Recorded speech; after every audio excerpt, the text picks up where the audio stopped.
네, 시진핑 중국 국가주석이 내일 북한을 방문할 예정인 가운데 중국이 한반도 문제의 새로운 진전을 위해서 노력하겠다고 밝혀 기대감을 낳고 있습니다. 네, 베이징 연결해서 자세히 알아보겠습니다. 강성웅 특파원. 네, 베이징입니다. 네, 시 주석, 이 노동신문에 직접 기고를 했는데 여기에서도 이 한반도 문제에서의 진전 이런 표현이 들어 있었습니까? 네, 시진핑 주석은 노동신문 기고에서 한반도 문제와 관련된 대화와 협상에서 진전이 이루어지도록 추진하겠다고 밝혔습니다. 어제 중국 외교부도 이런 내용을 앞서 발표했는데 시 주석이 북한 방문에 앞서서 노동신문에 직접 기고까지 한 것은 매우 이례적입니다. 중국 관영 신화통신은 오늘 중국이 한반도 문제의 정치적 해결 과정에 특수한 중요작용을 할 것이다 이렇게 썼습니다.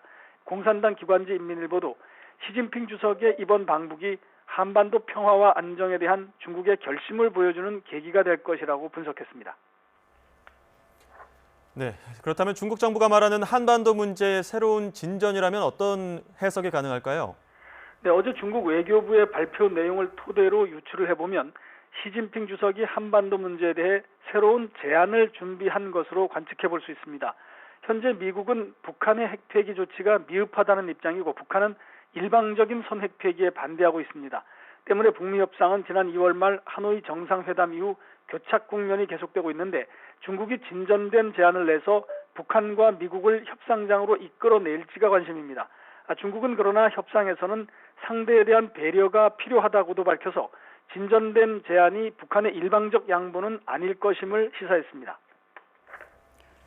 또 그렇지만 중국이 어떤 제안을 한다 하더라도 한국 그리고 미국과의 협의가 필요한 부분 아니겠습니까?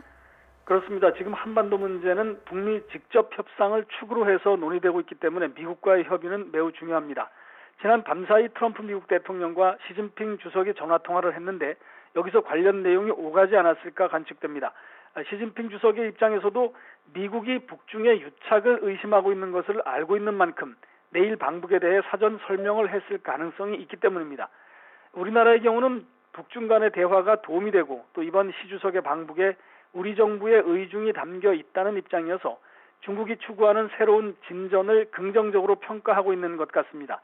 내일 북중 정상회담의 뒤를 이어 미중 정상회담과 한중 정상회담 그리고 한미 정상회담이 잇따라 열릴 예정이어서 북한과 중국이 진전된 안을 내놓는다면 한반도 비핵화와 평화 논의는 다시 급물살을 탈 것으로 기대됩니다. 지금까지 베이징에서 YTN 강성웅입니다.